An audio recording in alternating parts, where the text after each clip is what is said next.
of America's most respected news magazine, turning a scheduled interview into an explosive confrontation that shocked viewers across the nation. The studio lights were hot that evening. Anderson Cooper sat across from Meghan Markle in the familiar setting of 60 Minutes, his expression calm and professional. The veteran journalist had conducted thousands of interviews over his career, speaking with presidents, world leaders, and celebrities. This was supposed to be just another conversation. Meghan settled into her chair, perfectly positioned for the cameras. She wore an elegant navy dress, her posture poised and confident. Everything about her demeanor suggested this would be another opportunity to share her story, to control the narrative the way she had done in previous interviews. Cooper opened with his signature directness. "Thank you for being here. I think it's important we start with some of the claims you've made publicly. Can we talk about your time in the royal family?" Meghan smiled, that practiced smile she'd perfected over years in the spotlight. "Of course, Anderson. I think people deserve to hear the truth." "The truth is exactly what I'd like to discuss," Cooper replied, his voice steady. "In your previous interviews, you mentioned feeling isolated, unsupported. But there's been some contradiction in the timeline you've presented. Can you clarify when certain events actually took place?" The smile faltered slightly. "I don't think there's been any contradiction, Anderson." Cooper pulled out his notes, his movements deliberate and measured. "Let me be specific. In March of 2021, you stated that you and Harry were married 3 days before your public ceremony. But the Archbishop of Canterbury confirmed that was a private exchange of vows, not a legal marriage. The official marriage happened at the ceremony." Meghan shifted in her seat. "That's semantics, Anderson." "But it's not semantics when you present it as fact to millions of viewers," Cooper countered. "People trust what they hear. Accuracy matters." The temperature in the studio seemed to drop. "Are you calling me a liar?" "I'm asking for clarification," Cooper said evenly. "There's also the security question. You've stated your son was denied security, but royal protocol shows great-grandchildren who aren't direct heirs don't automatically receive it. This wasn't unique to you." "You don't understand what it's like," Meghan interjected, her voice rising. "You're right. I don't. But I understand the importance of presenting facts accurately. You've spoken about your passport being taken, but your travel records show multiple international trips during your time as a working royal. How do you reconcile that?" Meghan's jaw tightened. "This is becoming hostile." "These are fair questions," Cooper responded. "You came here to tell your story. I'm simply asking you to help us understand the details." "The public has been fed lies by the British tabloids," Meghan said sharply. "That may be true," Cooper agreed. "But that doesn't mean every statement you've made has been accurate either. You mentioned not receiving help for your mental health. Yet, we've confirmed through sources that you had access to royal physicians. What specifically was denied?" Meghan stood up slightly in her chair, her composure beginning to crack. "How dare you minimize my mental health struggles? How dare you sit there and question my pain?" Cooper remained seated, his voice calm and measured. "I'm not minimizing anything. I'm asking you to provide specific details about what happened. That's not an attack. It's journalism." "No," Meghan snapped. "This is an ambush. This is exactly the kind of treatment I left England to escape. You invited me here under false pretenses." "We invited you here for an interview," Cooper clarified. "An interview involves questions. Sometimes those questions are uncomfortable, but they're necessary." The crew behind the cameras exchanged nervous glances. This wasn't going according to plan. Meghan's publicist, watching from offset, leaned forward in her chair, concern etched across her face. Cooper continued, undeterred by the rising tension. "Let's discuss the wedding itself. You've characterized it as this joyful occasion, but you've also suggested the planning was torturous, that you cried frequently. Staff members have come forward saying they experienced difficulties during that time. There are emails, documented exchanges. What's your response to those claims?" Those people, Meghan said icily, have been paid to say those things. They're lying to protect an institution that protects abusers. That's a serious accusation, Cooper replied. Do you have evidence that these individuals were compensated for their statements? I don't need evidence, Meghan shot back. I know how they operate. But in journalism, we do need evidence, Cooper said. We can't make claims without substantiation. That's the standard we hold ourselves to, and it's the standard I'm asking you to meet as well. Meghan's face flushed. You think you're so clever, don't you? Sitting there with your questions, your smug superiority. You're no different than the rest of them. I'm a journalist, Cooper said simply. My job is to ask questions. Your job, as someone who came here voluntarily, is to answer them. My job, Meghan said, her voice dripping with contempt, is to speak my truth, not to be interrogated by someone who clearly has an agenda. Cooper leaned back slightly, his expression unchanged. What agenda would that be? To make me look bad, Meghan said. To discredit me. To side with the establishment. I'm not siding with anyone, Cooper replied. I'm asking you to back up your claims with facts. That's not an agenda. That's basic journalism. If you make a statement on this program, I have a responsibility to verify it. Meghan stood abruptly, the microphone pack pulling at its cord. This is ridiculous. I came here in good faith. Please sit down, Cooper said calmly. Oh, we're finished, Meghan declared. I don't have to sit here and be attacked. You're not being attacked. You're being asked questions. There's a difference. The publicist rushed onto the set. We need to take a break. Cooper addressed her directly. We agreed to a full hour. We're 20 minutes in. The agreement was for a respectful conversation, the publicist said tersely. This is respectful, Cooper insisted. I've been nothing but professional. Meghan yanked off her microphone, causing feedback to screech through the speakers. You want to know what's legitimate? The way I've been treated? The lies told about me. That's what's legitimate. And those are serious allegations, Cooper said, which is why they need to be examined carefully.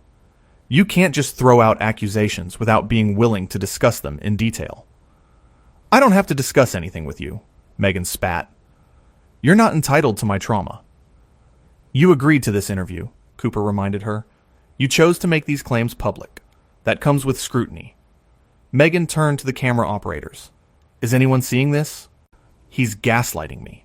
Right here on national television. Cooper stood up now. Nobody is conspiring against you. We're doing our jobs. We fact-check every guest. You're not being singled out. Don't you dare compare me to other people, Meghan said, her finger pointed accusingly. You have no idea what I've been through. I'm not judging you. I'm asking you questions. If you can't handle questions about your own public statements, perhaps you shouldn't be making those statements in the first place. The words hung in the air. Meghan's face went pale, then red. How dare you, she said. You think you're so important because you're on television? Cooper's expression remained neutral. I think the truth matters. I think accuracy matters. And yes, but I think holding public figures accountable matters. Public figures, Meghan repeated mockingly.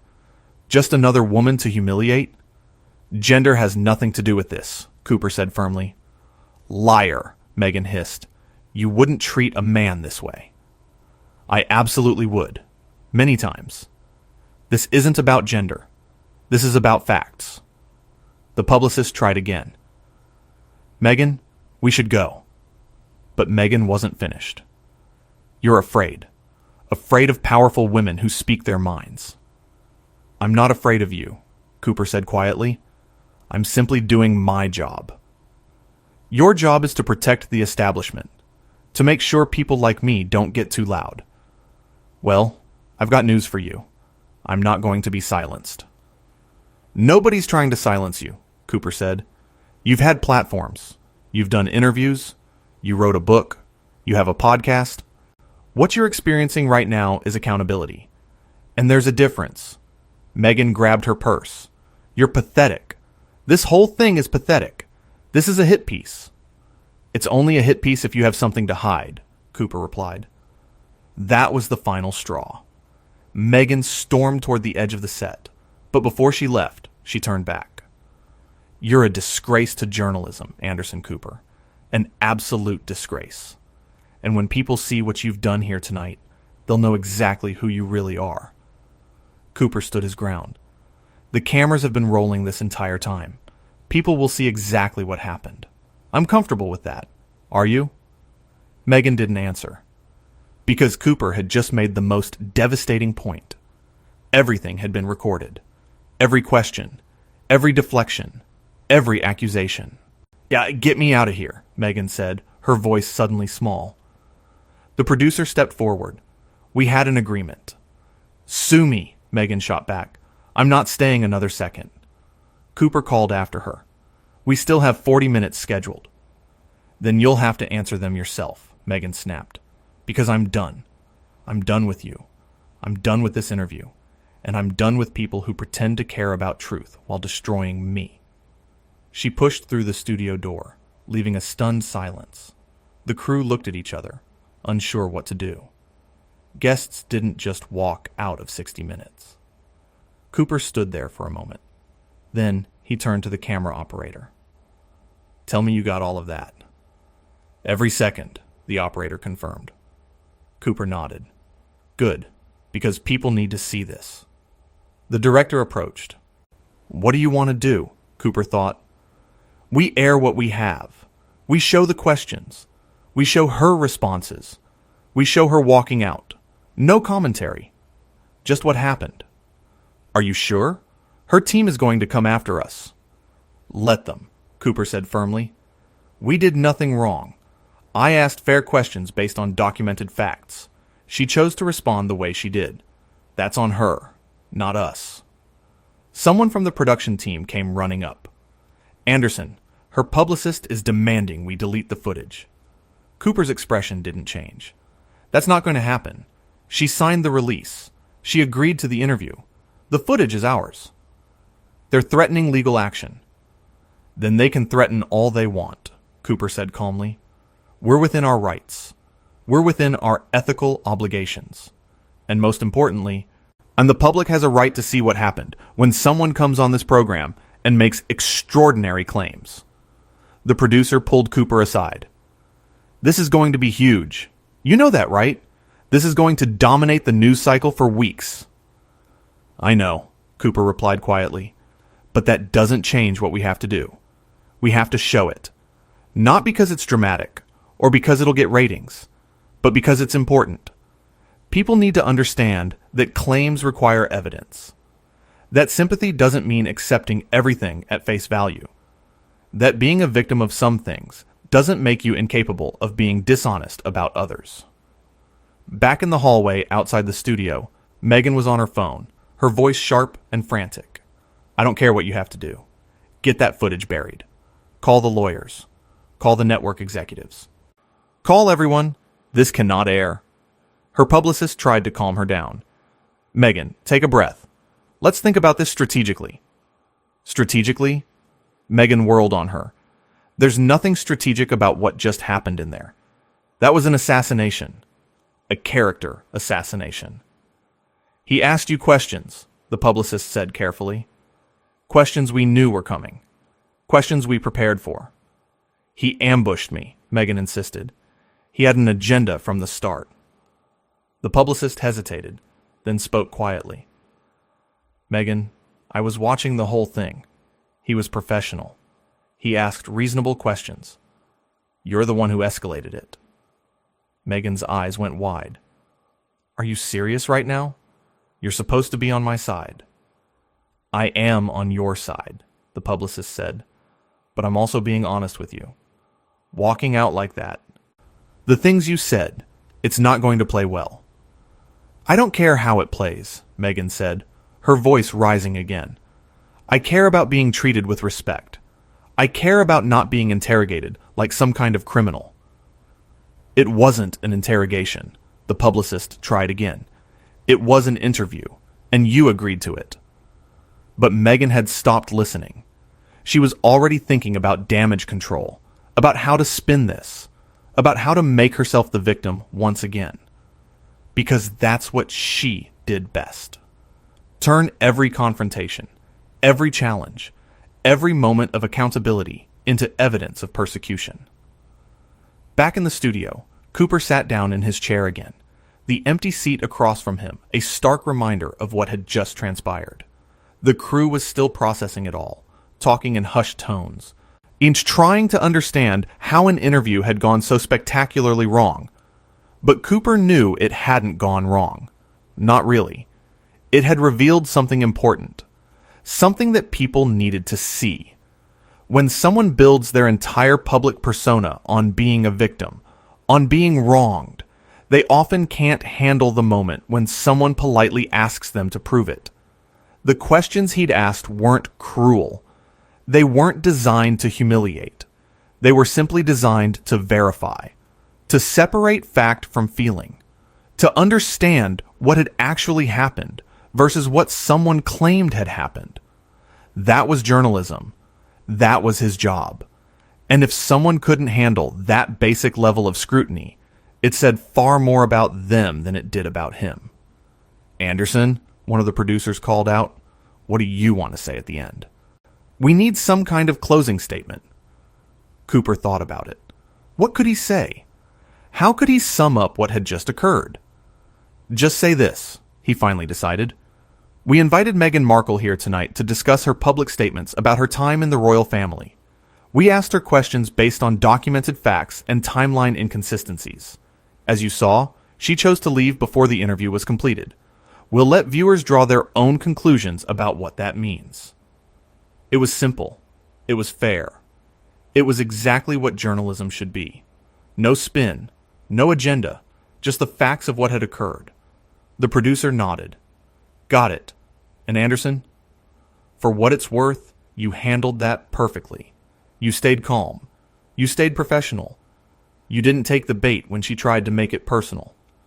Cooper gave a small smile. "That's the job. Stay calm. Ask questions. Don't get emotional. Don't make it about yourself. Just pursue the truth, wherever it leads." And that's exactly what he had done. He had asked questions.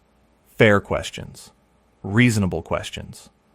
Questions that any journalist worth their credentials would have asked. The fact that those questions had resulted in such an explosive reaction wasn't his fault. It was simply revealing. When someone's story can't withstand basic scrutiny, when they respond to questions with accusations and anger rather than answers, it tells you something. It tells you that perhaps the narrative they've been selling isn't quite as solid as they'd like everyone to believe. The cameras would show it all. The calm, measured questions. The increasingly defensive responses. The accusations of bias and agenda. And the dramatic exit. And people would see it for themselves. They would see a journalist doing his job and a guest who couldn't handle being asked to back up her claims. In the end, that's all that mattered. The truth. Not the drama. Not the spectacle. But the simple truth of what had occurred in that studio. A veteran journalist had asked questions. A guest had been unable or unwilling to answer them. And instead of engaging with the substance, she had attacked the messenger and fled. It was, in its own way, the most revealing interview Cooper had ever conducted. Not because of what was said, but because of what wasn't. The questions that went unanswered. The facts that went unaddressed. The accountability that was rejected so vehemently that it could only make people wonder what there was to hide. The studio lights were still hot, and the cameras were still rolling, but the chair across from Anderson Cooper was empty. And somehow, that empty chair said more than hours of conversation ever could. One of the production assistants approached Cooper hesitantly. "Mr. Cooper, should we try to get her back? Maybe if we take a break, let everyone cool down." Cooper shook his head slowly. "No. You can't force someone to answer questions they don't want to answer. And honestly, her refusal to engage speaks volumes. Sometimes what people won't discuss is more telling than what they will. The legal team was already gathering in the corner, discussing potential ramifications. One of them approached Cooper. "We need to be prepared for pushback. Her team is going to claim you were hostile, that you created an unsafe environment." "Let them claim whatever they want," Cooper replied. "We have the footage. Every question I asked was polite and professional. I didn't raise my voice. I didn't interrupt her unnecessarily. I simply asked her to clarify her previous public statements. That's not hostile. That's journalism." Outside the building, Meghan was already in her car, the door shut, the engine running. Her publicist leaned through the window, trying one last time to reason with her. "Meghan, please, we need to think about this. Maybe we should go back in. Finish the interview. Show that you're not afraid of tough questions." "Are you insane?" Meghan snapped. "I'm not going back in there. That man disrespected me. He questioned my integrity. He treated me like I was lying about everything." "He asked you to clarify inconsistencies," the publicist said carefully. "Yeah, and that's different from calling you a liar." "It's the same thing," Meghan insisted, "and I won't stand for it. I don't have to sit there and let some smug journalist tear me apart on national television." The publicist stepped back from the car. "Okay, if that's your decision. But you need to understand something. This is going to look bad. Walking out, the things you said to him, the way you reacted, it's going to reinforce every criticism people have made about you." "I don't care," Meghan said, though her voice wavered slightly. "The people who love me will understand." But Meghan had already rolled up the window. The car pulled away from the curb, leaving the publicist standing alone on the sidewalk, phone already in hand. Back inside, the editing team was already reviewing the footage. The senior editor turned to the producer. "This is incredible. You can see the exact moment she realizes he's not going to accept her narrative at face value." The producer nodded. "And watch how calm Anderson stays. He doesn't get defensive. He just keeps asking questions." Cooper rejoined them, watching the playback. He saw himself asking about the wedding timeline, saw Meghan's initial deflection, saw the moment her composure began to crack. "You know what strikes me?" he said quietly. "She never actually answered any of the questions. Not a single one. She deflected. She attacked. She changed the subject." The editor nodded. "When you asked about security, she said you didn't understand. When you asked about the passport, she called it hostile, but she never explained the contradictions." "Because she can't," Cooper said. "If the facts don't support your version, and you have two choices, admit you were wrong or attack the person asking questions. She chose the latter." "Are we sure we want to air this?" someone asked. Cooper turned to face them. "Yes, because if we bury it, we're complicit.